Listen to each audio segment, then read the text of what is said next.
Delhi university को आप target कर रहे हैं तो आपके मन में एक अजीब सा डर चल रहा होगा, एक अजीब सी घबराहट होगी कि फेज 3 यानी कि आपका सीट एलोकेशन जब आएगा तो उसमें किस तरीके का मेरा रिजल्ट होगा, क्या मेरा सिलेक्शन हो पाएगा, क्या मुझे पहले राउंड में मौका मिल पाएगा फीस पेमेंट करने का।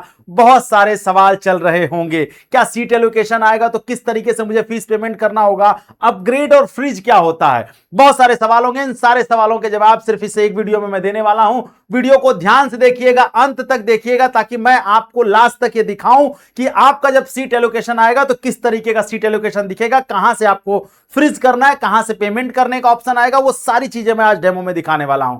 मैं नीतीश नंदनी बेसिक शिक्षा के इस ऑनलाइन परिवार में आपका स्वागत करता हूं। दिल्ली यूनिवर्सिटी की वेबसाइट है और अगर मैं दिल्ली यूनिवर्सिटी के शेड्यूल पर गौर करूं तो जो शेड्यूल डीयू ने जारी किया था उसमें यह कहा गया था कि फर्स्ट सीट एलोकेशन जो है वो 16 तारीख को शाम 5 बजे आ जाएगा, यानी कल आपका सीट एलोकेशन शाम 5 बजे आने वाला है। आप मुझे कमेंट सेक्शन में बताना कितने एक्साइटेड हो अपने इस रिजल्ट के लिए। तो जब 5 बजे सीट एलोकेशन आएगा तो आपको करना क्या होगा, सिंपली आपको अपना पोर्टल लॉगिन करना होगा। जहां एप्लीकेशन फेज 1 दिख रहा है, एप्लीकेशन फेज 2 दिख रहा है, सिमुलेटेड रैंक दिख रही है, यहां पर आपके सामने जो है आपका CUET CSAS सीट एलोकेशन का ऑप्शन आएगा। और वो जो CSAS सीट एलोकेशन का ऑप्शन आएगा वो कुछ इस तरीके से आपको दिखेगा। ठीक है, इस तरीके से आपको दिखेगा। देखिए, round 1 of CSAS allocation and admission, और यहां पर कट ऑफ दिखेगी। जो भी कोर्स आपने प्रेफरेंस में लिया होगा उन सबकी कट ऑफ भी आ जाएगी। तो कट ऑफ पे क्लिक करेंगे तो कट ऑफ दिख जाएगी। यहां पर आप व्यू पे क्लिक करेंगे, जैसे ही व्यू पर क्लिक करेंगे तो आपके सामने आपका सीट एलोकेशन इस तरीके से खुल के आएगा। यहां लिखा होगा प्रोग्राम ऑफ कॉलेज। ठीक है, यहां क्या लिखा होगा, यहां लिखा होगा आपका प्रोग्राम ऑफ कॉलेज, यानी कौन सा प्रोग्राम कॉलेज, कौन सा कॉलेज मिला है, कौन सा प्रोग्राम मिला है। अब ध्यान से जो बता रहा हूं उसको ध्यान से समझ लीजिए। ठीक है, यहां पर आपको लिखा होगा कौन से कोर्स में अलॉटेड मिला है। जैसे बीकॉम ऑनर्स केशव महाविद्यालय बच्चे को अलॉट हुआ था। ठीक है, एलोकेशन, सीट एलोकेशन में यहां लिखेगा एलोकेशन राउंड 1 सीट किस कैटेगरी में हुआ है और स्कोर कितना है आपका, ये दिखेगा। यहां स्टेटस दिखेगा, यहां दिखेगा यूज एक्शन, यूजर एक्शन, और यहां पर रहेगा एक्सेप्ट एलोकेशन, और यहां पे व्यू एक्सेप्ट। यहां जो एक्सेप्ट लिखा हुआ है इसको आपको एक्सेप्ट करना होगा। जैसे ही आप एक्सेप्ट करेंगे वैसे ही आपके सामने अगला जो फेज है वो इस तरीके से खुलेगा। एक्सेप्ट की जगह आ जाएगा पे फी टू कंफर्म एलोकेशन। जब तक आप फीस पेमेंट करेंगे, जैसे ही आप फीस पेमेंट करेंगे आपका सीट एलोकेशन कंफर्म हो जाएगा। और फीस पेमेंट करने के बाद आपका पोर्टल इस तरीके से दिखने लगेगा। अब यहां कई सारे ऑप्शन आएंगे, जैसे विड्रॉ एडमिशन, आप चाहें तो एडमिशन कैंसिल करा लीजिए, विड्रॉ कर लीजिए। Click to print payment slip, जो आपने पेमेंट किया उसका प्रिंट स्लिप पेमेंट कर लीजिए। Freeze allocation seat apply to upgrade, ये दोनों बहुत इंपॉर्टेंट है।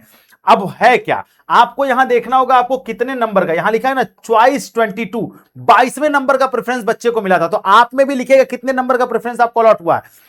अब अगर मान लीजिए आपको भी 22 नंबर का प्रेफरेंस अलॉट हो गया, तो अब उसके ऊपर 21 प्रेफरेंस ऐसे हैं जो आपको अभी भी मिल सकते हैं। आपका मनपसंद नहीं मिला, आपको लगता है नहीं मुझे ये नहीं चाहिए, मुझे दूसरा चाहिए, तो आपको करना क्या होगा, आपको सिंपली अप्लाई टू अपग्रेड पर क्लिक कर देना होगा। तो अब अगला जो दूसरा सीट एलोकेशन आएगा उसमें आप देखेंगे कि आपका अपग्रेड होकर दूसरे में पहुंचा या नहीं पहुंचा। अगर पहुंच गया तो अच्छी बात है, नहीं पहुंचा तो ये सीट आपकी कंफर्म रहेगी, इसमें आपको कोई छेड़छाड़ नहीं कर सकता। अगर आप फ्रिज एलोकेशन सीट कर दिए तो जो सीट आपको मिली है वो कंफर्म हो जाएगी, अब उसमें कोई बदलाव नहीं हो सकता। अपग्रेड कर देंगे तो ऊपर के जितने भी बचे हुए प्रेफरेंस हैं उनमें जाने की संभावना आपके पास बनी रहेगी। तो अगर आपको मनपसंदीदा कोर्स नहीं मिलता तो आप जरूर अपग्रेड कर दीजिएगा। ठीक है, मेरे हिसाब से तो आपको यही करना चाहिए। और जैसे ही अगला फेज आएगा, दूसरा एलोकेशन जब होगा तो दूसरे एलोकेशन में क्या आएगा, देखिए बच्चे को पहले एलोकेशन में मिला, उसने अपग्रेड पर लगा दिया, अपग्रेड पर लगाया, तो अपग्रेड पर जैसे ही लगाया दूसरा एलोकेशन जब आया तो यहां पर बीकॉम मिला लेकिन किरोरीमल मिल गया बच्चे को। और ये कौन सा प्रेफरेंस था इसका, ये उसका, ये 22वां नंबर चॉइस था, ये उसका, उसके ऊपर का कोई चॉइस रहा होगा वो मिल जाएगा। ठीक है, और यहां पर जैसे ही ये एप्लीकेशन, फिर वही प्रोसेस, यहां का एडमिशन कैंसिल हुआ, यहां पर आपको एडमिशन फिर से मिल गया। अब फिर से वही डॉक्यूमेंट, आप बच्चे ने फ्रीज कर दिया, डॉक्यूमेंट वेरिफिकेशन होगा और आपका एडमिशन कंफर्म हो जाएगा। तो ये पूरा प्रोसेस है किस तरीके से आपको सीट एलोकेशन मिलने वाली है। आप कितने एक्साइटेड हैं, कितना डर लग रहा है, दोनों मुझे बताइएगा। एक्साइटेड है कि डरे हुए हैं, दोनों बताइएगा। डरने की बात नहीं है, जो होगा सब अच्छा होगा। इसी के साथ हम जो है कल सीट एलोकेशन का इंतजार करेंगे। मैं लाइव सेशन में जुड़ूंगा, तो इसी चैनल पर जरूर जुड़ना, चैनल को सब्सक्राइब कर लीजिए और किस कोर्स को ड्यू में टारगेट कर रहे हैं मुझे कमेंट सेक्शन में जरूर बताइए। मिलते हैं नेक्स्ट वीडियो में, तब तक अपना ख्याल रखिए। Thank you so much. जय हिंद।